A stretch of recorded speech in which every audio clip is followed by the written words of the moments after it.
کام دے دیں۔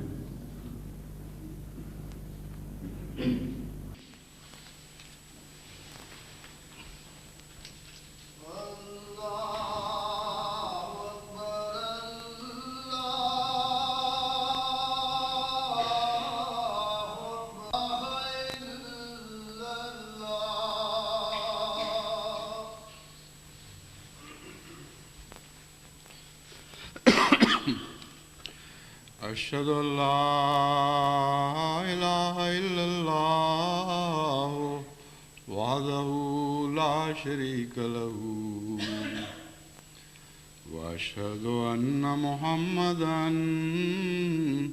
عبده ورسوله أما بعد فأعوذ بالله من الشيطان الرجيم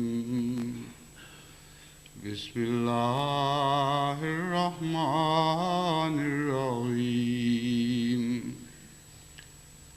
الحمد لله رب العالمين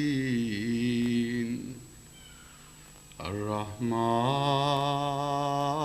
الرحيم مالك يوم الدين إياك نعبد وإياك نستعين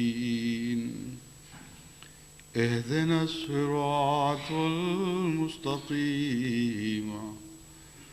صراط الذين أنعمت عليهم غير المغضوب عليهم ولا الضالين۔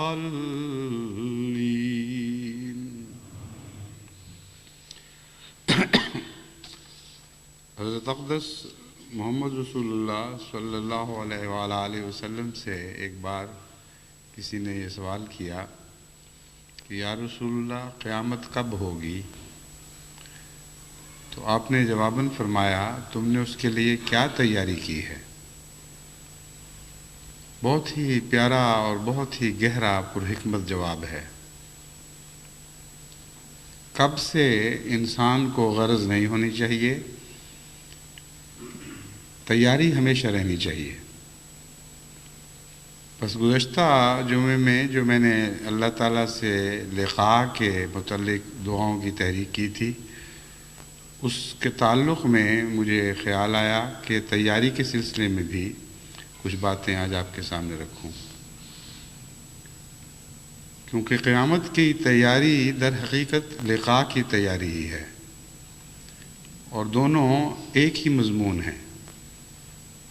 حضرت اقدس محمد مصطفیٰ صلی اللہ علیہ وآلہ وسلم نے جب فرمایا قیامت کی کیا تیاری کی ہے، تو بلا شبہ اس سے مراد یہ تھی کہ قیامت میں تو خدا سے لقاء ہوگی، یعنی وہ لقاء جو ایک نہ ایک رنگ میں ہر ایک کو نصیب ہوگی، اس کے سامنے پیش ہونا ہوگا، ان معنوں میں لقاء۔ بس جب پیش ہوگے تو اس کے لیے کیا تیاری ہے؟ اور مراد در حقیقت یہ تھی کہ اصل لقاء جو تعلق اور محبت کی لقاء ہوا کرتی ہے، اس کے لیے اس دنیا میں اگر تم نے تیاری نہ کی تو قیامت کا تمہیں کوئی بھی فائدہ نہیں ہوگا۔ بس اس پہلو سے ہمیں خدا تعالیٰ کی لقاء کے مضمون کو سمجھنا بھی چاہیے، اور اس کے لیے ہمہ وقت تیاری بھی کرنی چاہیے۔ پہلی بات تو اس ضمن میں یہ آپ کے سامنے رکھنی چاہتا ہوں کہ لقاء کسی ایسے ایک لمحے کی ملاقات کا نام نہیں جو اچانک نصیب ہو جاتا ہے، اور جس طرح آپ ایک دوست سے ملتے ہیں اور پھر اس سے جدا ہو جاتے ہیں اور اس کی خوشیاں دل میں لیے پھرتے ہیں، خدا سے بھی گویا اسی قسم کی کوئی ملاقات ہوگی۔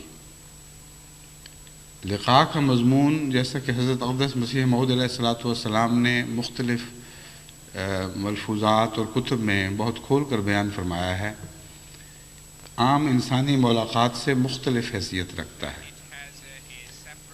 یہ لقاء ایسی ہے جس میں جس حصے کی لقاء نصیب ہو جائے وہ پھر مستقل لقاء رہتی ہے اور اگلے کی طلب پیدا ہو جاتی ہے۔ خدا تعالیٰ کی لقاء بیک وقت دنیا میں کسی کو نصیب نہیں ہو سکتی، کیونکہ خدا تعالیٰ لامحدود ہے اور انسان محدود ہے، اور محدود انسان لامحدود میں سفر کر سکتا ہے لیکن اس کا احاطہ نہیں کر سکتا۔ بس لقائے باری تعالیٰ کا مضمون خدا کی ذات میں سفر کرنے کا مضمون ہے، اور جو قدم آگے بڑھایا جاتا ہے پھر اس میں واپسی نہیں ہوا کرتی۔ جتنا حصہ خدا کا پا لیا یہ تو نہیں ہوا کرتا کہ اس کے بعد باہر نکل جائیں خدا کے احاطے میں سے اور کہیں یہ لقاء ہوگی اب ایک دوسری لقاء کی کوشش کرتا ہوں، بلکہ ایک سفر ہے جو لامتناہی ہے۔ تبھی حضرت مسلم موعود رضی اللہ تعالیٰ عنہ سے جب ایک دفعہ ایک کھوکھلے فلسفی نے یہ سوال کیا کہ اگر کوئی انسان سمندر میں کشتی پہ سفر کر رہا ہو اور کنارہ آ جائے وہ پھر بھی کشتی میں بیٹھا رہے تو اس کے متعلق آپ کیا خیال کریں گے؟ جیسا کہ میں نے پہلے بھی یہ واقعہ بیان کیا ہے، بڑا دلچسپ ہے۔ مطلب یہ تھا کہ عبادتیں کرتے ہو اس غرض سے کہ خدا مل جائے، لیکن اگر خدا مل جائے اور پھر کشتی میں ہی بیٹھے رہو تو بڑی بے وقوفی ہوگی۔ تو آپ نے فرمایا کہ اگر تو کوئی کنارے والا سمندر ہو تو کشتی میں بیٹھے رہنا بہت بے وقوفی ہے، لیکن اگر کوئی سمندر بے کنار ہو تو کسی مقام کو کنارہ سمجھ کر وہاں جو اترے گا وہ وہیں ہلاک ہو جائے گا۔ بس خدا تعالیٰ کی لقاء کا مضمون دراصل یہی ایک لامتناہی سفر ہے، اور اس سفر میں کوئی واپسی نہیں ہے، کوئی قدم پیچھے اٹھنے والا نہیں ہے، کیونکہ اگر اس سفر میں واپسی شروع ہو جائے تو وہ بہت ہی زیادہ خطرناک بات ہے۔ خدا کو پانے کے بعد اس سے بے وفائی کرنا اور اس سے منہ موڑنا ہلاکت کو دعوت دینے والی بات ہے۔ بس ایسی لقاء جو مسلسل بڑھتی چلی جائے اس کو لقائے باری تعالیٰ کہتے ہیں، اور جو اس دنیا میں نصیب ہونی شروع ہو جائے پھر قیامت کے دن اس لقاء کا ایک ظاہری نظارہ بھی دکھائی دے گا۔ وہ کیا ہوگا ہم اس کا تصور نہیں باندھ سکتے، مگر ہر شخص کی لقاء کی حیثیت اور توفیق اس دنیا میں طے ہوگی، اور جتنی لقاء اس دنیا میں کسی کو نصیب ہوئی ہے اس سے ممکن ہے ہزاروں لاکھوں گنا زیادہ اس میں روشنی پیدا ہو جائے، اور اس لقاء کی جزا یہ ہو کہ خدا ایسے دکھائی دینے لگے کہ ہماری آنکھوں کے سامنے ظاہر ہو گیا ہے۔ مگر اس کے باوجود ہر شخص کی لقاء الگ الگ ہے۔ چنانچہ اس گڈریے کی لقاء اور تھی جو خدا تعالیٰ سے اپنے رنگ میں پیار سے باتیں کر رہا تھا کہ تجھے مجھے ملے تو میں تیری جوئیں ماروں، تیرے کپڑے دھوؤں، کانٹے نکالوں۔ اور موسیٰ کی لقاء اور تھی۔ موسیٰ کو خدا تعالیٰ نے کلیم اللہ کا لقب عطا فرمایا، اور لقاء کے تعلق میں حضرت موسیٰ علیہ السلام کا ایک خاص مقام تھا، مگر وہ مقام محمد مصطفیٰ کی لقاء کے مقابل پر کوئی حیثیت نہیں رکھتا تھا۔ بس وہ سفر جو ایک گڈریے کی لقاء سے شروع ہوتا ہے وہ طور پر جا کر ختم نہیں ہوتا، بلکہ طور سے بعد مقام محمد مصطفیٰ صلی اللہ علیہ وآلہ وسلم آتا ہے، اور وہ قلب ہے، یعنی محمد مصطفیٰ کا قلب جس پر خدا جلوہ گر ہوا، تو انسانی لقاء کا مضمون کامل ہوا۔ لیکن یہ مطلب نہیں کہ خدا محدود ہو گیا، مراد صرف یہ ہے کہ انسان کو خدا تعالیٰ نے جتنی توفیق عطا فرمائی ہے، جتنی استطاعت بخشی ہے، اس کی آخری حد تک خدا تعالیٰ نے حضرت محمد مصطفیٰ صلی اللہ علیہ وآلہ وسلم کو پہنچنے کی توفیق بخشی۔ لیکن ساتھ ہی معراج میں یہ بات ظاہر فرما دی کہ وہ حد آپ کی آخری حد تھی، خدا کی آخری حد نہیں تھی، بلکہ خدا کی حدود کا آغاز تھا، جہاں وہ تمثیلی بیری لگی ہوئی ہے جو انسان کی حد کو خدا کی حدوں سے جدا کرتی ہے، وہاں تک پہنچنا انسان کامل کا کام تھا، لیکن یہ مراد نہیں کہ اس کے بعد خدا ختم ہو جاتا ہے۔ خدا تو ایک لامتناہی ہستی ہے، اور پھر اپنے فضل سے اس نے کس حد تک حضرت صلی اللہ علیہ وآلہ وسلم کو اپنے اندر سفر کی توفیق بخشی، یہ ایک عام انسان خواہ وہ کیسا ہی نیک اور بزرگ اور فلسفی کیوں نہ ہو سوچ بھی نہیں سکتا، کیونکہ یہ ایسی باتیں ہیں جن کا تصور تجربے کے بغیر نصیب نہیں ہو سکتا۔ بہت سی باتیں ایسی ہیں جو تجربے کے بغیر بھی سوچی جا سکتی ہیں، بہت سی ایسی باتیں ہیں جو بغیر تجربے کے نصیب نہیں ہو سکتی۔ تبھی حضرت اقدس مسیح موعود علیہ الصلوۃ والسلام نے یہ دعویٰ فرمایا کہ محمد مصطفیٰ صلی اللہ علیہ وآلہ وسلم کے دیدار کا دعویٰ کرنے والوں اور دیکھنے والوں، جب تک میری آنکھ سے نہ دیکھو تمہیں پتہ ہی نہیں کہ وہ کیا چیز تھے۔ بس اگر حضرت محمد مصطفیٰ صلی اللہ علیہ وآلہ وسلم بھی عام انسانوں کو مکمل طور پر دکھائی نہیں دے سکتے، تو خدا تعالیٰ کے متعلق یہ تصور کر لینا کہ اس کی لقاء ایک آنن فانن جلوے کی صورت میں ظاہر ہو اور وہی اس کا منتہا بن جائے، یہ ناممکن بات ہے، یہ بے وقوفی والی بات ہے۔ بس اس پہلو سے لقاء کے مضمون کو اپنی توفیق کے مطابق سمجھنے اور اپنی توفیق کے مطابق اس پر عمل کرنے کی کوشش کرنی چاہیے۔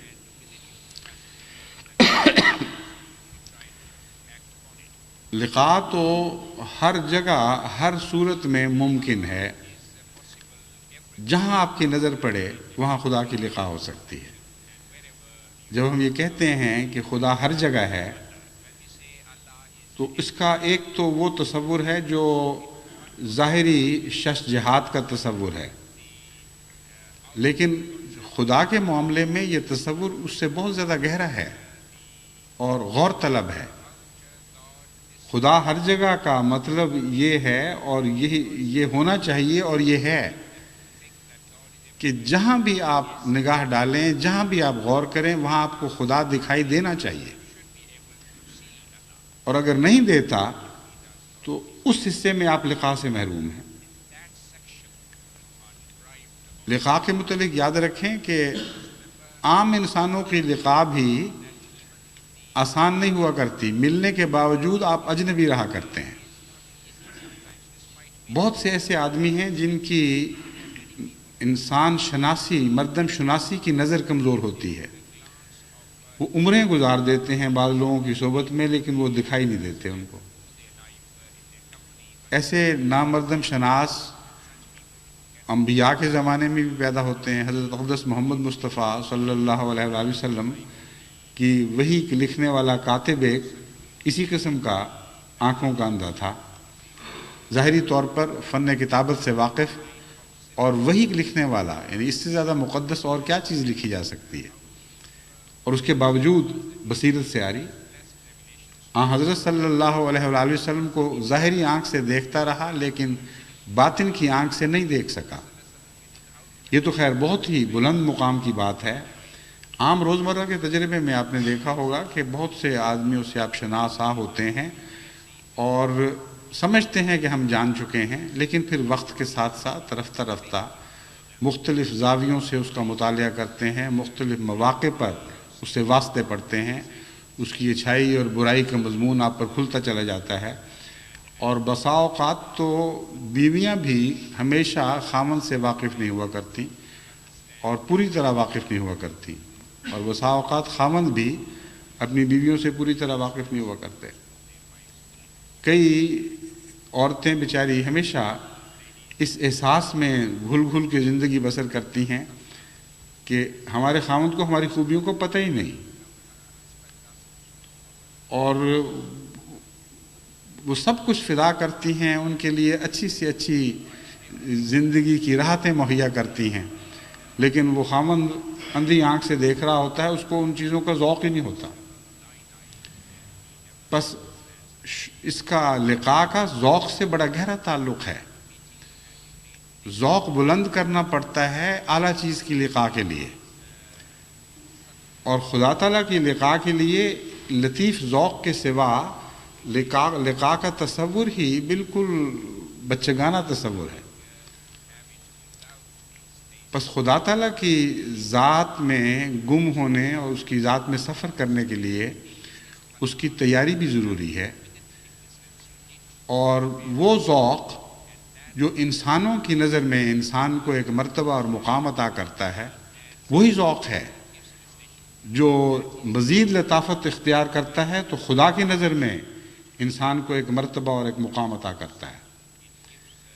بس جو لوگ اپنے انسانی واسطوں اور تعلقات میں لطیف مزاج پیدا نہیں کرتے، اچھے ذوق کا مظاہرہ نہیں کرتے، جن کی زبان گندی اور کثیف رہتی ہے، جو معاملات میں سختی کرتے ہیں اور ان کے اندر کوئی لچک نہیں پائی جاتی، ان کے اندر کوئی لطافت نہیں پائی جاتی، ان کا یہ توقع کر لینا کہ خدا سے ان کی ملاقات ہوگی محض رمضان کی دعاؤں کے نتیجے میں، یہ ایک بچگانہ توقع ہے۔ اس میں یہ تو نہیں کہا جا سکتا کہ خدا پابند ہے ملاقات نہ کرنے پر، وہ مالک ہے، جب چاہے کوئی تبدیلی پیدا کر سکتا ہے، لیکن جن کے لیے وہ لقاء کی عطا کا فیصلہ کرتا ہے ان کے ذوق میں ضرور تبدیلی پیدا کرتا ہے۔ بس اگر آپ کے ذوق میں وہ تبدیلی پیدا نہیں ہو رہی جو لقاء باری تعالیٰ کے لیے ضروری ہے، تو آپ یہ سمجھیں کہ آپ دعا تو مانگ رہے ہیں لیکن آپ نے تیاری کوئی نہیں کی۔ ظاہری آنکھ سے جیسا کہ میں نے دیکھا ہے، آپ دنیا کو دیکھتے چلے جاتے ہیں، صبح شام ظاہر ہوتے ہیں، موسم بدلتے ہیں، کسی جگہ خوبصورت نظارہ کرتے ہیں، کسی جگہ ایک مکرون منظر دیکھتے ہیں۔ ان تمام امور سے اگر نظر تھرکتی ہوئی چلی جائے اور خدا تعالیٰ سے تعلق قائم نہ کرے اور خدا تعالیٰ کا خیال دل میں نہ آئے، تو آپ نے ظاہری نظارے تو بہت کیے لیکن اس کے باوجود خدا کو نہ دیکھا۔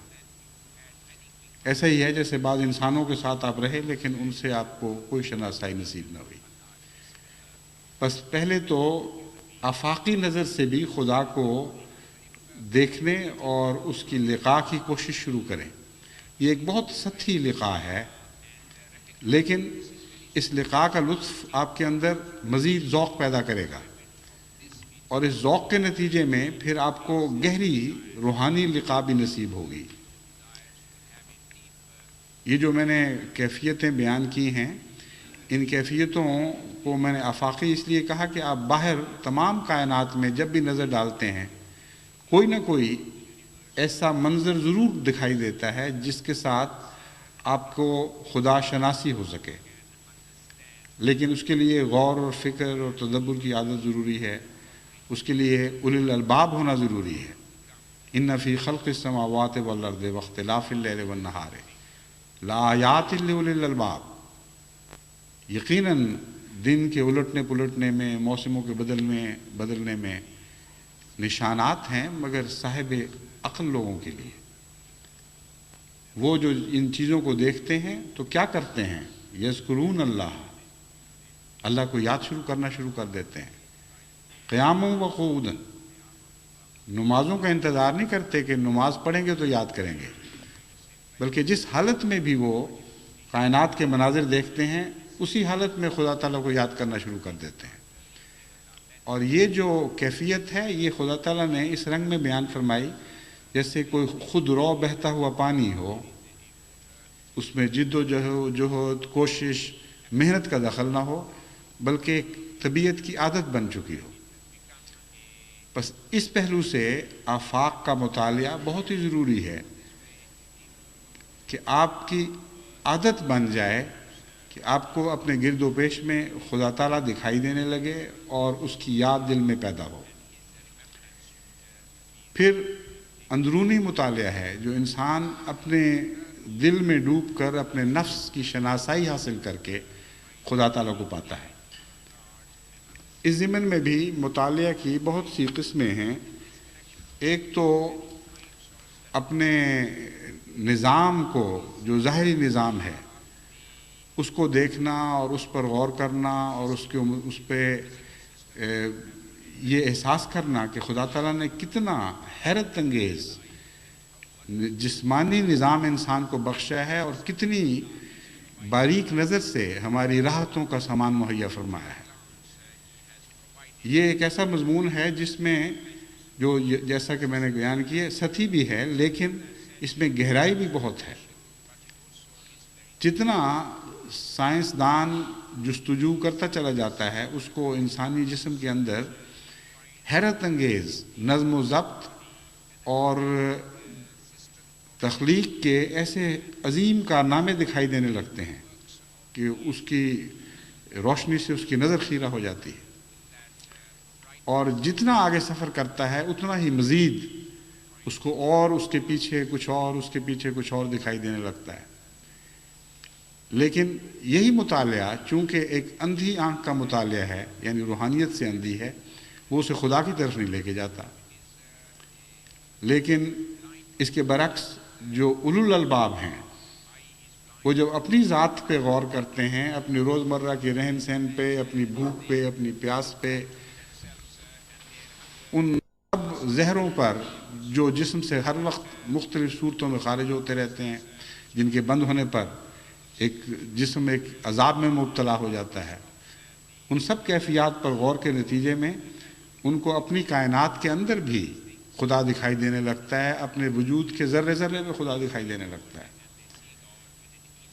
بسا اوقات ایسے لوگوں سے گفتگو ہوئی اور ہوتی ہے جو خدا کی ہستی کے قائل نہ ہوں، اور مختلف رنگ میں ان کو سمجھانے کی کوشش کی جاتی ہے۔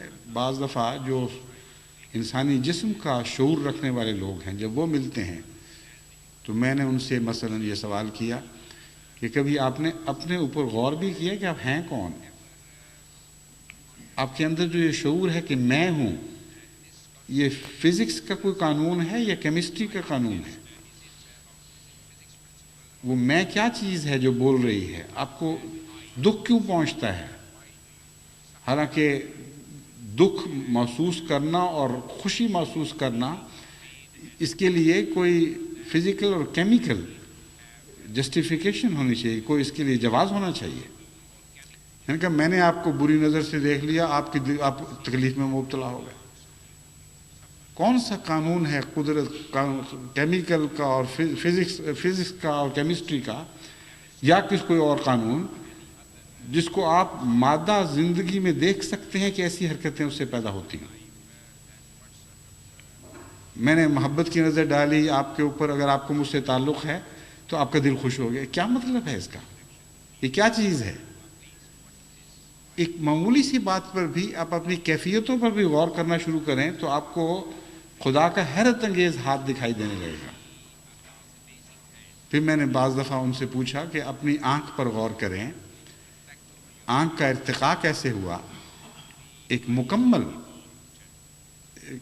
کیمرے سے بڑھ کر خوبصورت سیٹ ہے جو خدا نے آپ کو عطا کیا ہے، اور تدریج اس میں ممکن ہی نہیں ہے سوائے اس کے کہ اس کے تمام اجزاء اکٹھے پیدا ہوئے ہوں۔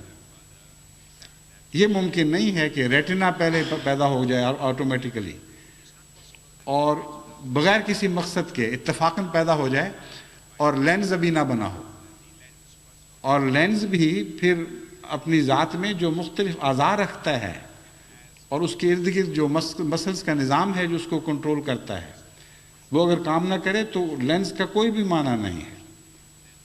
وہ مسلز جب بڑھاپے میں ڈھیلے پڑ جاتے ہیں تو آپ کو انہی آنکھوں کے ساتھ نظر آنا بند ہو جاتا ہے، آپ ایڈجسٹ ہی نہیں کر سکتے اپنے آپ کو۔ تو ایک آنکھ پر میں نے کہا آپ غور کر کے دیکھیں، اگر آپ کے اندر کوئی صداقت ہے تو آپ یہ کہنے پر مجبور ہوں گے کہ ایک ایسا خالق ہے جو ماورا ہے، میں نہیں ہوں۔ اگر میں اپنا خالق آپ ہوتا تو مجھے تو ان سب باتوں کا علم ہونا چاہیے تھا، کیونکہ یہاں ایک باشعور وجود کا ہونا ضروری ہے۔ جب تک شعور نہ ہو اس وقت تک یہ چیزیں از خود اتفاقاً بن نہیں سکتی۔ بس اگر آپ ارتقاء پر غور کریں تو جتنا بھی غور کریں گے آپ کو معلوم ہوگا کہ ارتقاء اندھا نہیں ہے بلکہ آنکھوں والا بینا ارتقاء ہے، اور اس کو باہر سے بینائی نصیب ہوئی ہے، اپنی بینائی سے وہ نہیں چلا۔ بس ایسا ارتقاء ہے جو چلتا ہے تو یوں معلوم ہوتا ہے کہ پوری بینائی رکھتا ہے، جب اس کو آپ غور سے دیکھتے ہیں تو بے آنکھوں کے ہے، تو کیا مطلب بنے گا؟ اس کا مطلب یہ بنتا ہے کہ کوئی آنکھوں والا اس کو ہاتھ پکڑ کے چلا رہا ہے۔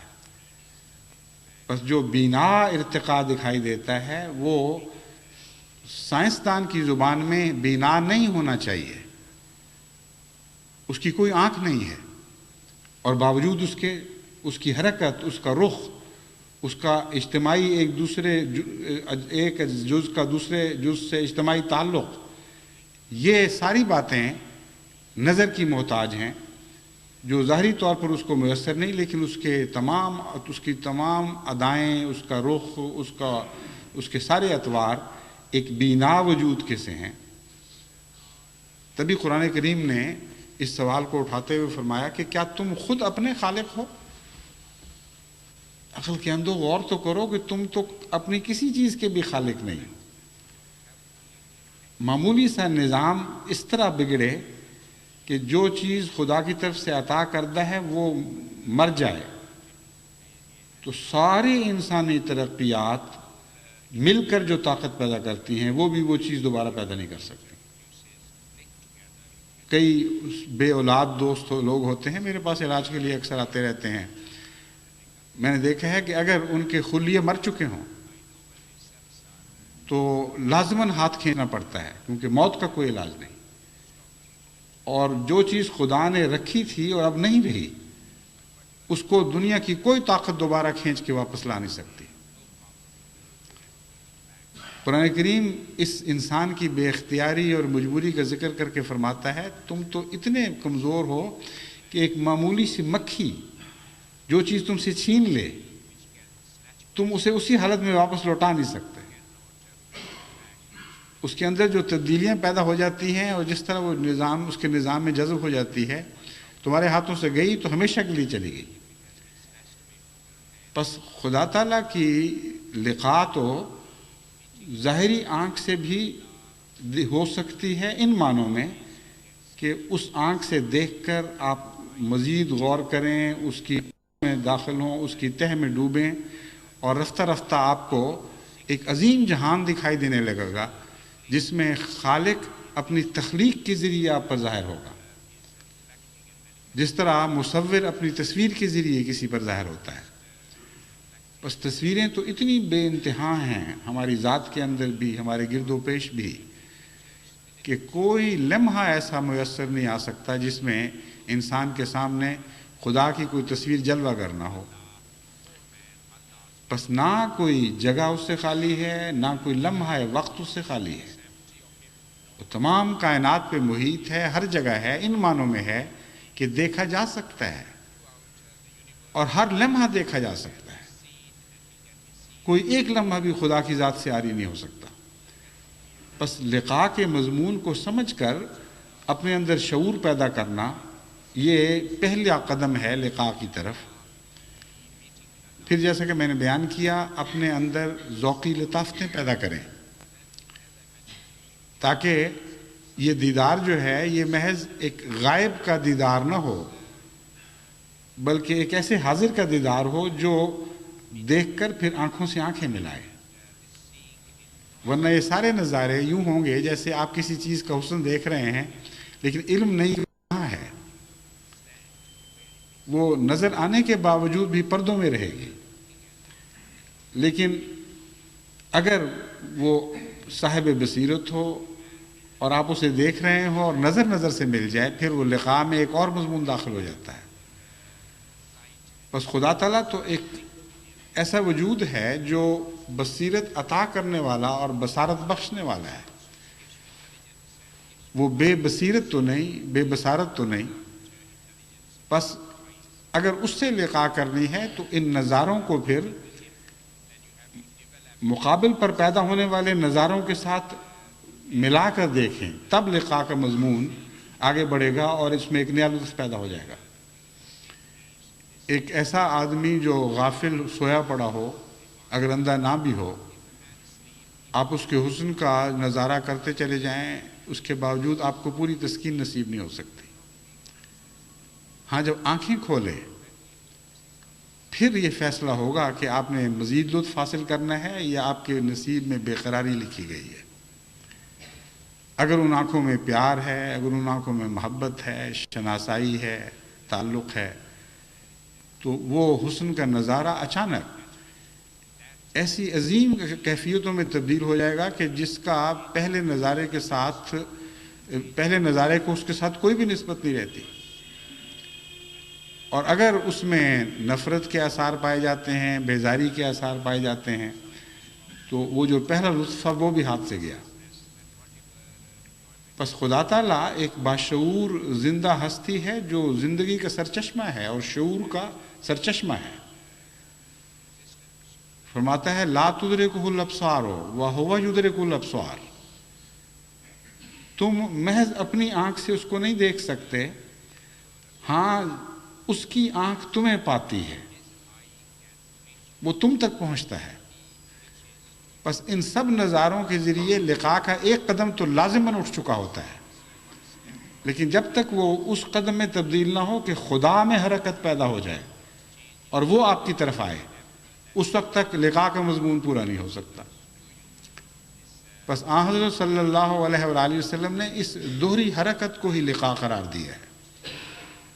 فرمایا بندہ خدا کی طرف ایک قدم اٹھاتا ہے تو اللہ تعالیٰ 10 قدم اس کی طرف آتا ہے، وہ چل کر اس کی طرف جاتا ہے تو وہ دوڑتا ہوا اس کی طرف آتا ہے۔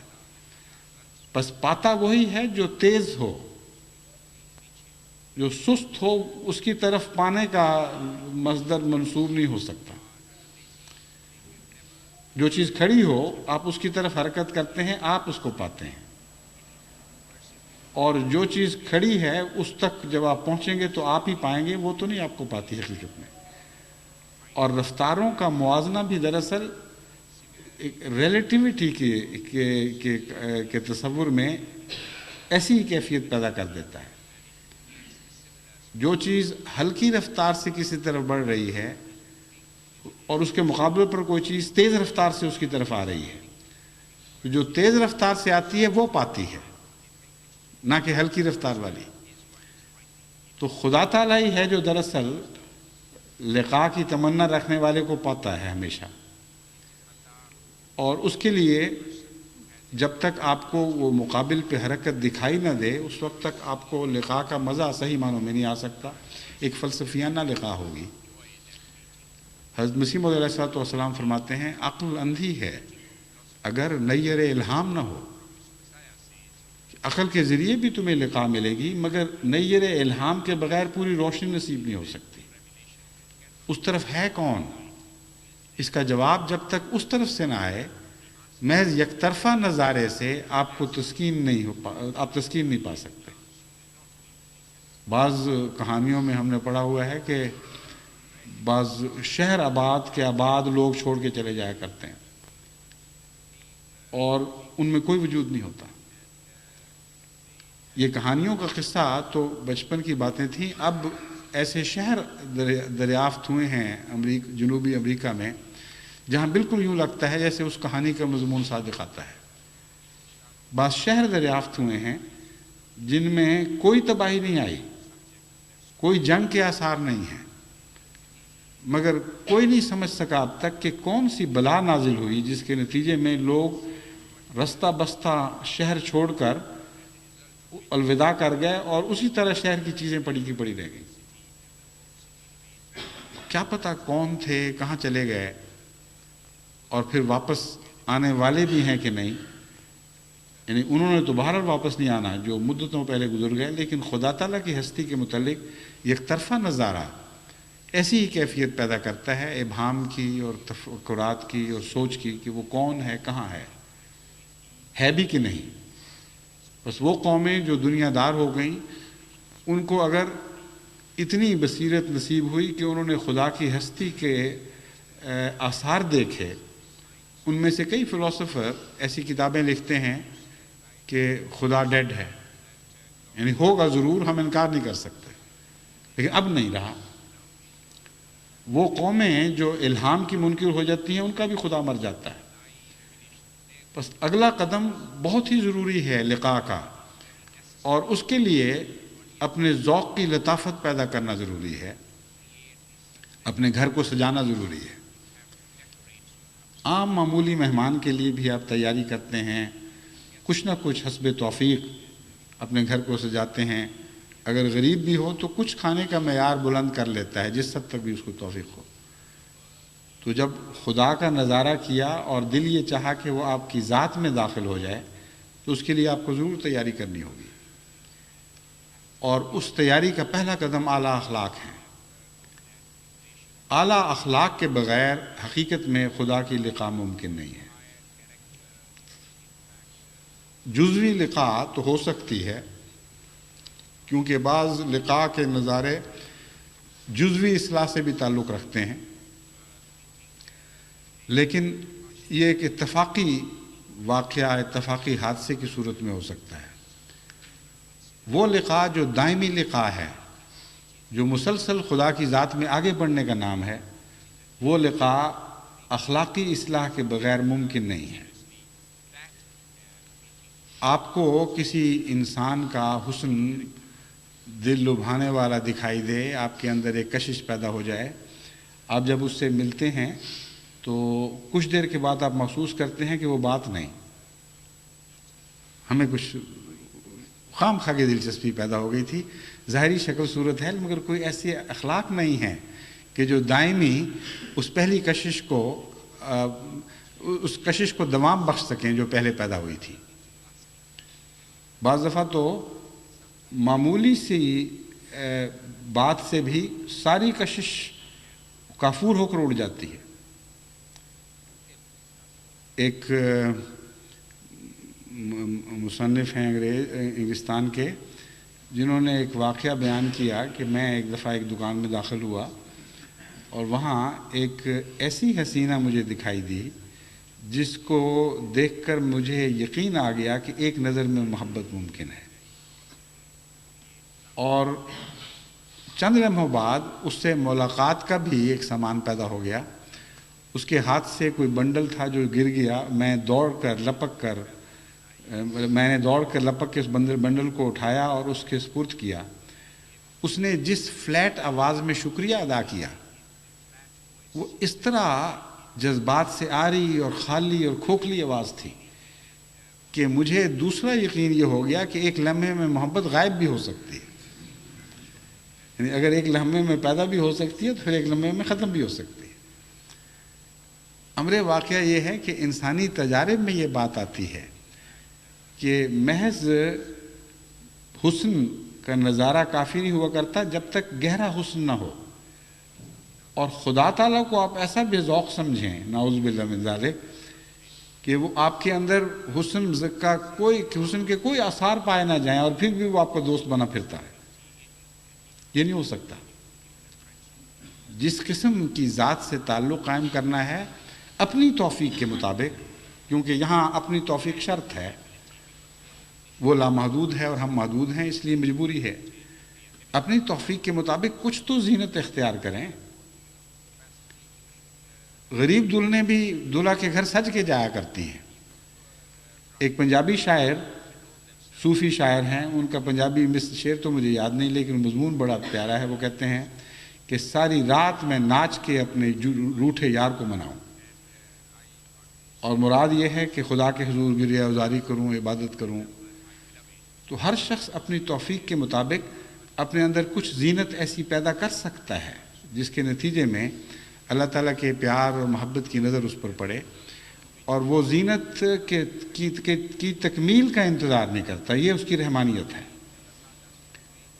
بلکہ زینت کے آغاز پر ہی وہ اپنا جلوہ دکھاتا ہے۔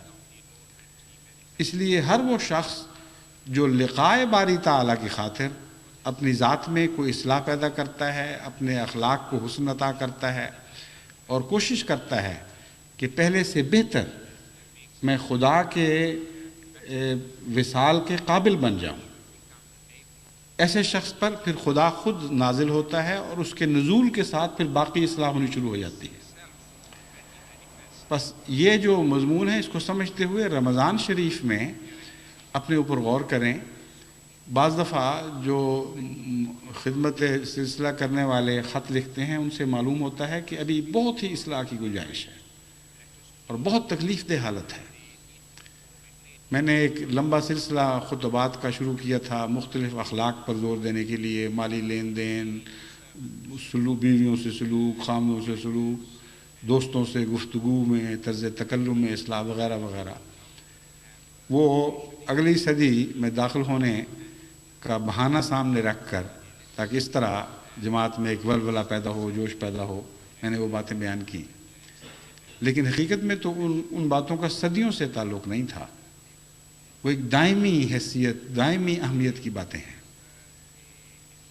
حقیقت میں ان باتوں کا صدیوں سے نہیں بلکہ ہر آنے والے لمحے سے تعلق ہے، کیونکہ خدا تعالیٰ کی وہ لقاء جو زبردستی کی لقاء ہوگی، ہمارا اس میں اختیار نہیں، ہم نے باہر لوٹ کے اس کے پاس جانا ہے، وہ تو صدیوں کا انتظار نہیں کیا کرتی، اس میں تو لمحے لمحے کی بھی ہمیں خبر نہیں، اب ہوگی یا اگلے لمحے ہوگی۔ بس وہ ساری باتیں ایسی ہیں جن کا لمحات سے تعلق ہے اور ہر آنے والے لمحے سے تعلق ہے۔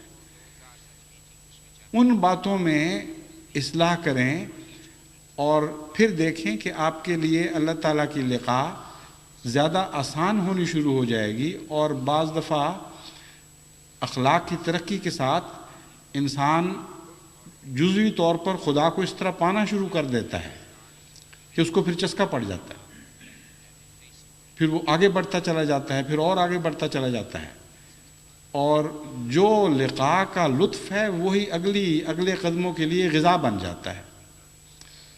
لیکن اگر وہ لطف ہی نصیب نہ ہوا ہو تو اگلے قدم کے لیے طاقت نہیں ہوتی، بلکہ قدم واپس مڑتے ہیں اور دنیاوی مادہ لذتوں کی طرف جھکتے ہیں، اور انسان دن بدن زیادہ اپنے ذوق میں سفلہ پن محسوس کرنے لگتا ہے۔ لیکن ایسے بھی ہیں جو کوئی محسوس نہیں کرتے، ان کو پتہ بھی نہیں لگتا کہ کیا ہو رہا ہے۔ بس خدا کی طرف سفر کے لیے ذوق کا لطیف تر ہوتے چلے جانا نہایت ضروری ہے۔ اپنے ماحول میں، اپنے بچوں سے گفت و شنید میں اعلیٰ ذوق کا مظاہرہ کریں، اپنی بیویوں سے گفت و شنید میں اعلیٰ ذوق کا مظاہرہ کریں، بیویاں خامدوں سے گفت و شنید میں اعلیٰ ذوق کا مظاہرہ کریں، بھائی بہنوں سے، دوستوں سے بے تکلفی کے باوجود ایک اخلاق کا پاس ضرور رکھا کریں، کیونکہ وہ بے تکلفی جو بدتمیزی پر منتج ہو جائے، وہ بے تکلفی جس سے کلام میں بدخلقی پیدا ہو، وہ بے تکلفی حقیقت میں ایک مہلک زہر ہے۔ وہ دوستیوں کو تباہ کرنے والی بے تکلفی ہوا کرتی ہے، دوستیوں کو بڑھانے والی نہیں ہوا کرتی۔ اور ہمارے ملک میں خصوصیت سے، یعنی پاکستان میں اور ہندوستان میں بھی اب یہ کثرت سے رواج ہو رہا ہے کہ بے تکلفی اور دوستی کا اظہار گندی گالیوں سے کرنا ہے، اور یہ گندی گالیاں پھر آہستہ آہستہ ایسی عادت بن جاتی ہیں کہ اس میں انسان کو شعور ہی نہیں رہتا کہ میں کیا کہہ رہا ہوں اور کر کیا رہا ہوں۔ ہمارے ایک خادم سلسلہ نے خدامت احمدیہ کے اصلاحی دوروں کے سلسلے میں حیدرآباد ڈویژن کا اور بعض دوسرے علاقوں کا سفر کیا، تو ان کا بڑا تکلیف دہ خط موصول ہوا۔ انہوں نے کہا کہ ماحول کو تو میں جانتا ہی ہوں کیا حال ہو چکا ہے، مجھے تعجب ہوا کہ بعض دیہاتی احمدی جماعتوں میں بھی زبان کی صفائی کا خیال نہیں ہے، عام روزمرہ گالیاں دینے لگ گئے ہیں محاورے کے طور پہ، ہل چلا رہے ہیں تو اور کچھ نہیں، بیل کو ہی گالیاں دیتے جاتے ہیں ساتھ۔ کس قدر بے وقوفی ہے۔ کہتے ہیں کہ ایک فرق میں نے ضرور دیکھا کہ اگر باقی معاشرے کی اصلاح کے لیے میں عمر بھی وقف کر دیتا تو کسی نے میری بات نہیں ماننی تھی۔ میں عمر کا چھوٹا ہوں، ان سے ناواقف بھی تھا جن کے پاس پہنچا، لیکن جب میں نے ان کو سمجھایا کہ تم ہو کون اور تم سے کیا توقعات ہیں، تو ہر ایک نے فوری طور پر مثبت رد عمل دکھایا۔ اور پھر کہتے ہیں میں نے دوروں میں دوبارہ جا کے رابطے کیے تو مجھے یہ معلوم کر کے خوشی ہوئی کہ وہ محض ایک فرضی رد عمل نہیں تھا، بلکہ واقعتاً ان کے اندر تبدیلیاں پیدا ہو رہی تھیں۔ بس احمدیت کی مٹی میں یہی تو مزہ ہے کہ واقعتاً وہ مٹی ہے جو نم ہو تو بہت زرخیز ہے، اس وقت اس احمدی معاشرے کی اصلاح مشکل نہیں ہے، کیونکہ حضرت مسیح موعود علیہ الصلوۃ والسلام پر ایمان نے دلوں میں ایک ایسی نرمی پیدا کر دی ہے اور وہ ملائمت پیدا کر دی ہے، جس کے نتیجے میں جس طرح آپ موم کو جس طرح چاہیں ڈھال لیں، یہ مٹی نیکی میں ڈھلنے کے لیے موم کی طرح اثر رکھتی ہے اور بدی میں ڈھلنے کے لیے سخت ہو جاتی ہے۔ بیک وقت اس مٹی میں یہ دو خصوصیات موجود ہیں۔ خدا ان کو ہمیشگی کی زندگی دے ان خصوصیات کو۔ جس قوم میں یہ خصوصیات پائی جائیں ان کی اصلاح آسان ہو جایا کرتی ہے اور بہت ہی ہوا کے رخ پر چلنے والی بات ہے۔ چنانچہ قرآن کریم نے حضرت محمد مصطفیٰ صلی اللہ علیہ وآلہ وسلم کے ہاتھوں میں ڈھلنے والی مٹی کی یہ تعریف فرمائی، محمد رسول اللہ والذین معہ اشداء علی الکفار رحماء بینہم۔ یہاں جو اشداء علی الکفار میں سختی بتائی گئی ہے، دراصل کفار کی عادات کے خلاف سختی مراد ہے، کفر کے خلاف سختی ہے۔ جہاں تک بدی کا تعلق ہے، وہ بدی ان کے اوپر اثر ڈالنے کی کوشش کرتی ہے اور نامراد رہتی ہے، وہ ان کو اپنے رنگ میں ڈھال نہیں سکتی۔ لیکن جہاں مومنوں کے اثر قبول کرنے کا معاملہ ہے، فرمایا رحماء بینہم، وہ نہایت ہی نرم اور بہت ہی تعاون کرنے والے اور جھکنے والے اور ان کے سامنے مٹ جانے والے لوگ ہیں۔ بس جو کوشش بھی آپ آج جماعت احمدیہ میں اصلاح کی کرتے ہیں، اللہ تعالیٰ کے فضل سے جماعت احمدیہ کا رد عمل عام دنیا کے رد عمل کے مقابل پر ایک بالکل جداگانہ رد عمل ہے۔ محض باشعور طور پر محنت کی ضرورت ہے۔ بس ہمارے جتنے بھی نظام سے تعلق رکھنے والے عہدیداران ہیں، خواہ وہ خدام الاحمدیہ سے تعلق رکھتے ہوں، لجنہ سے تعلق رکھتے ہوں، انصار سے تعلق رکھتے ہوں اور نظام جماعت کے دوسرے عہدیدار، وہ ان باتوں کا خیال کریں اور اس رمضان میں خصوصیت سے ہر جگہ یہ شعور بیدار کریں کہ ہم نے خدا سے لقاء کی دعائیں مانگنی ہیں اور لقاء کی تیاریاں کرنی ہیں اور اس کی لقاء کی خاطر اپنے گھروں کو سنوارنا ہے، اپنے سینوں کو جھاڑو دینے ہیں اور اپنی دیواروں کو دھونا اور صاف کرنا اور اپنے فرشوں کو مانجنا ہے۔ جس طرح ایک اچھے مہمان اور پیارے مہمان کی تیاری ہر گھر کرتا ہے، خواہ وہ غریب ہو خواہ امیر ہو، ہم نے اپنی توفیق کے مطابق اپنے گھر کو خدا کے لیے سنوارنا ہے تاکہ وہ ایک معزز مہمان کی طرح یہاں نازل ہو۔ کئی دفعہ اگر وقت نہ بھی ہو اور پتہ چلے کہ کوئی شخص بیچارہ تیاری کر کے بیٹھا ہوا ہے تو انسان مجبوراً بھی وہاں چلا جاتا ہے۔ میں نے سفروں کے دوران دیکھا ہے، وقف جدید، انصار اللہ، خدام الاحمدیہ کے دوران بڑے سفر کیے ہوئے پنجاب میں۔ بعض دفعہ ہمارے دورے میں ایک گاؤں نہیں ہوا کرتا تھا اور ان کو پتہ ہوتا تھا کہ گھر دورے میں شامل نہیں ہے۔ گاؤں والے پہنچ جاتے تھے، کہتے تھے جی ہم تو تیاری کر کے بیٹھے، کیا کریں۔ ایسا اس میں ایک محبت کا جذبہ پایا جاتا ہے کہ دوسرے کو بے اختیار کر دیتا ہے۔ جب وہ یہ کہتے ہیں جی ہم تو تیار بیٹھے ہیں، تو پھر انسان کیسے کہہ دے کہ اچھا تیار بیٹھے رہو، ہم نہیں آ سکتے۔ مجبوراً وقت نکالنا ہی پڑتا ہے، کچھ وہاں سے وقت کھینچا، کچھ کہیں سے کھینچ کے لمبا کیا، بہرحال وقت دینا پڑتا ہے۔ تو اگر انسان میں ایسا جذبہ ہے احسان مندی کا، تو خدا تعالیٰ نے تو ہمیں احسان سکھایا ہے، وہ ہمارے احسان کا بھی خالق ہے۔ کیسے ممکن ہے کہ آپ خدا کے لیے کچھ تیاری کریں اور خدا کی طرف سے کوڑا سا جواب مل جائے کہ میرے پاس وقت نہیں تمہارے لیے، کہ تم پوری طرح صاف نہیں ہوئے۔ بس صاف ہونے کی کوشش شروع کر دیں، پھر دیکھیں کہ اللہ تعالیٰ کس طرح آپ پر اپنی رحمت کا جلوہ دکھاتا ہے۔ وہ جھکا کرتا ہے، آپ میں اٹھنے کی طاقت نہیں ہے۔ اور حقیقت میں معراج بھی خدا کے جھکنے ہی کا نام ہے، اور معراج کا جو عرش ہے وہ انسان کے دل کا عرش ہے حقیقت میں۔ بس آپ لقائے باری تعالیٰ کی تیاری اس طرح تفصیل سے اس مضمون کو سمجھنے کے بعد کچھ نہ کچھ ضرور شروع کر دیں، اور آج کے بعد جب رمضان ختم ہو تو دیکھیں کہ آپ نے کتنا خدا کی ذات میں سفر کیا ہے۔ وہی سفر ہوگا، یاد رکھیں، جو رمضان کے بعد بھی جاری رہے گا۔ وہ سفر جہاں آپ پھسل کر واپس آ جائیں وہ سفر نہیں ہے۔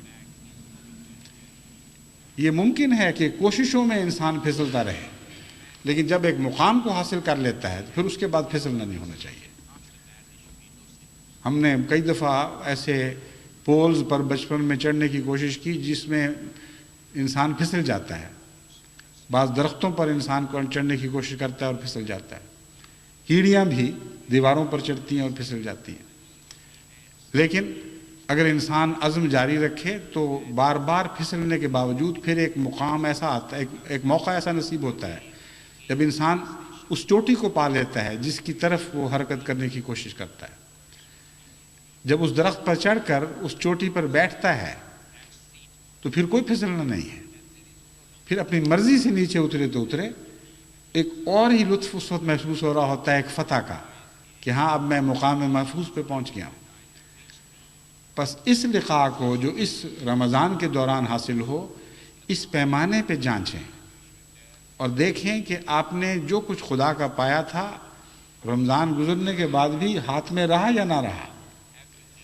اگر نہیں رہا تو پھر میرا آپ کو یہی پیغام ہو سکتا ہے کہ کوشش جاری رکھیں، اور نہیں تو بار بار گرنے والی کیڑیوں سے سبق حاصل کریں۔ پھسلیں بے شک پھسلیں، مگر پھر اس نیت کے ساتھ دوبارہ سفر شروع کریں کہ میں نے ہمت نہیں توڑنی اور ضرور اپنے مقصد کو حاصل کر کے چھوڑنا ہے۔ پھر انشاءاللہ تعالیٰ آپ کے پھسلنے سے نقصان نہیں ہوگا۔ لیکن اگر پھسلنے کا مطلب یہ ہے کہ اگلے رمضان تک مسلسل خدا سے دور ہی ہٹتے چلے جانا ہے تو پھر یہ لقاء نہیں ہے، اس کا جو کچھ اور نام رکھ دیں لیکن اسے آپ لقاء نہیں کہہ سکتے۔ بس اللہ تعالیٰ جماعت احمدیہ کو حقیقت میں لقاء کے مضمون کا عرفان عطا فرمائے اور اس مضمون کو سمجھنے کے بعد لقاء باری تعالیٰ نصیب کرے۔ سب سے بڑی دنیا کی طاقت مذہبی قوموں میں لقاء سے حاصل ہوا کرتی ہے۔ اتنا بڑا کام ہے ہمارے سپرد، اتنے بڑے انقلابات ہمیں برپا کرنے ہیں کہ لقاء کے بغیر ناممکن ہے کہ ہم اس کام کو سر انجام دے سکیں۔ بس اس کی اہمیت کو سمجھیں۔ جتنے زیادہ صاحب لقاء جماعت احمدیہ کو نصیب ہوں گے اتنے ہی جلدی بڑے بڑے عظیم الشان انقلاب دنیا میں برپا کرنے کی ہمیں توفیق عطا ہوگی۔ اللہ کرے کہ جلد تر ہمیں یہ توفیق نصیب ہو۔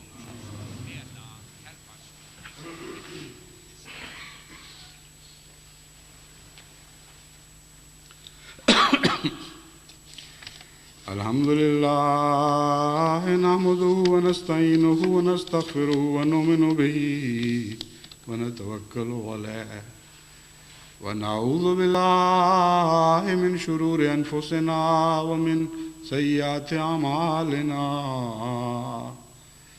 من یہدہ اللہ فلا مضل لہ ومن یضللہ فلا ہادی لہ ونشهد أن لا إله إلا الله وحده لا شريك له ونشهد أن محمدا عبده ورسوله۔ کچھ عرصے سے بعض دوستوں کی طرف سے جنازہ غائب کی درخواستیں موصول ہوتی رہی ہیں جو جمع ہوتی رہیں۔ بعض کے متعلق میرا خیال تھا کہ شاید پڑھا دیا، لیکن آج پرائیویٹ سیکرٹری نے جو فہرست دی ہے معلوم ہوتا ہے وہ پہلی فہرست نظر سے اجل رہی ہیں۔ صدر انجمن کی طرف سے بھی باقاعدہ بعض سفارشات موصول ہوئی ہیں، بس چونکہ یہ فہرست بہت لمبی تھی اس لیے میں نے اس سے پہلے امام صاحب سے کہا تھا کہ پڑھ کر سب کو سنا دی جائے۔ بس نماز جمعہ کے بعد ان سب کی نماز جنازہ ہوگی۔ اس میں بعض ایسے متوفی شامل ہیں جن کا ذکر مناسب ہوگا مختصراً۔ ایک ہمارے قادیان میں پرانے خادم سلسلہ شریف احمد صاحب امینی پچھلے کچھ عرصہ وفات پا گئے۔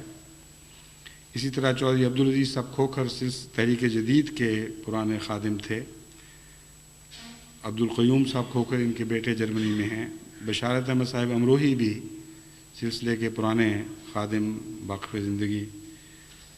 اسی طرح ہمارے ایک یہاں کے انگلستان کے واقع زندگی مبلغ کی والدہ مجید احمد صاحب سیالکوٹی کی والدہ بھی وفات پا گئیں، مبشر احمد صاحب طارق مربی سلسلہ کی والدہ بھی وفات پا گئی ہیں،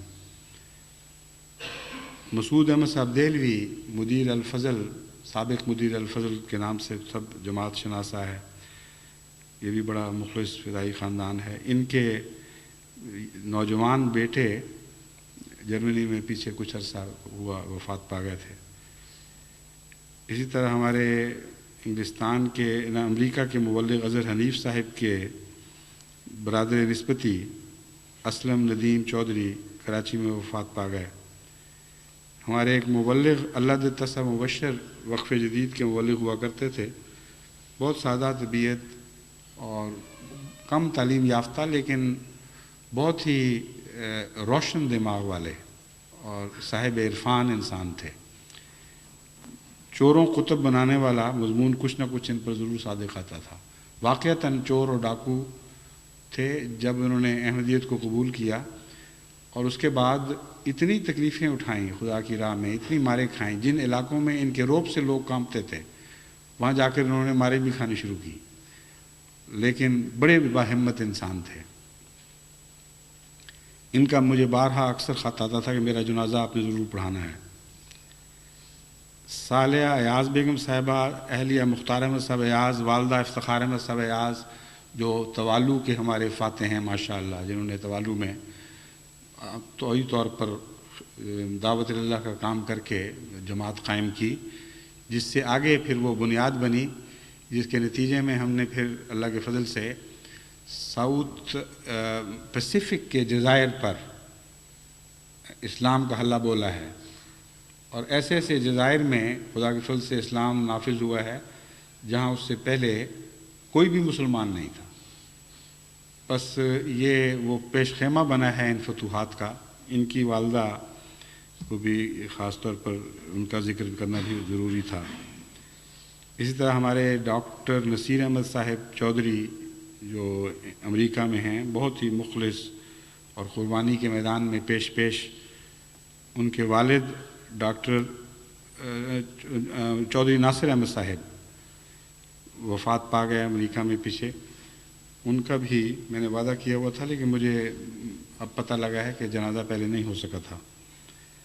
عنایت اللہ صاحب والد مکرم چودھری نعمت اللہ صاحب، یہ بھی سلسلے کے ایک خدائی خاندان سے تعلق رکھنے والے بزرگ ہیں۔ پروفیسر عطاء الرحمن صاحب مرحوم کی اہلیہ وفات پا گئی ہیں۔ اسی طرح کراچی کے ڈاکٹر طاہر کی بیگم ڈاکٹر زبیدہ طاہر ہاشمی، جو سلسلے کی ایک بہت ہی مخلص خادمہ تھیں، وہ بھی کینسر میں کچھ عرصہ تکلیف اٹھا کر وفات پا گئی ہیں۔ اور آپ کی جماعت میں ایک ابھی تازہ حادثہ ہوا ہے، یعنی چودھری شاہ نواز صاحب کے وصال کی اطلاع ملی ہے لاہور سے۔ یہ جماعت لندن کے ایک بہت ہی مخلص اور فدائی ممبر تھے، اور جب سے میں یہاں آیا ہوں میں نے ان کو نصرت کے میدانوں میں ہمیشہ صف اول میں دیکھا ہے۔ جب بھی کوئی تحریک ہوئی اللہ تعالیٰ کے فضل سے فوری طور پر انہوں نے اس تحریک میں بڑھ چڑھ کے حصہ لیا، بلکہ اس رنگ میں کہ اپنے خاندان کو اپنے طور پر حصہ لینے کی شہ دلائی، اور ایک ہی تحریک میں دونوں الگ الگ حصہ لیتے رہے۔ چودھری شاہ نواز صاحب اپنے طور پر اور ان کے بچے، بہویں، بیٹیاں اور داماد وغیرہ، یہ سارے اپنے طور پر اکٹھا حصہ لیتے رہے۔ ان کا مجھ سے تعلق رفتہ رفتہ بڑا ہے۔ پہلے میں بہت زیادہ ان سے متعارف نہیں تھا، لیکن شروع میں جب خلافت کے بعد انہوں نے مجھ سے گہرا رابطہ قائم کیا تو حجاب کے طور پر یہ اس طرح اپنا تعارف کرایا کرتے تھے کہ میں خود تو شاید خلافت سے تعلق میں اتنا مرتبہ نہیں رکھتا ہوں، لیکن میری بیوی آپ کی پکی مریدنی ہے۔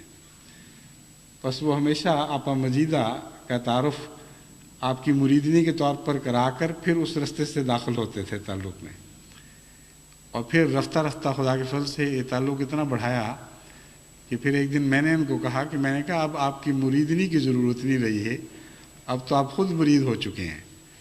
تو بہت ہی چہرے پہ بشاشت کی مسکراہٹ آئی، اور اس کے بعد پھر انہوں نے وہ ذکر ضروری نہیں سمجھا۔ تو ان کو بھی، ان کی اولاد بھی خدا کے فضل سے بڑی مخلص، فدائی اور منکسر مزاج ہے، یہ بڑی خوبی ہے اس خاندان میں، اور بڑا وسیع احسان کرنے والے تھے۔ یہ جماعتی کی خدمت نہیں بلکہ غرباء، دوسرے خاندانوں پر عزیزوں اور رشتہ داروں کے علاوہ بھی بڑا وسیع احسان کا ان کا دائرہ تھا۔ اور جو اصل خوبی کی بات جس سے میں بہت متاثر ہوا کرتا تھا وہ یہ تھی کہ میں جو روپے پیسے سے مدد نہیں کرتے تھے بلکہ اقتصادی طور پر تعمیر کرتے تھے خاندانوں کو۔ اور ایسے بہت سے خاندان ہیں جن کی انہوں نے اقتصادی تعمیر میں حصہ لیا ہے، وہ اپنے پاؤں پر کھڑے ہوئے ہیں، باعزت روزی کمائی اور بڑے بڑے خدا کے فضل سے صاحب دولت بھی بن گئے۔ تو ان سب کے لیے جو اپنے اپنے رنگ میں احمدیت کے پھول ہیں، کسی کا رنگ کچھ، کسی کا کچھ، ان سب کو نماز جنازہ میں خاص طور پر دعا میں یاد رکھیں۔ عباد اللہ رحمکم اللہ، ان اللہ یامر بالعدل والاحسان وایتاء ذی القربی وینہی عن الفحشاء والمنکر والبغی یعظکم لعلکم تذکرون۔ اذکروا اللہ یذکرکم وادعوہ یستجب لکم ولذکر اللہ اکبر۔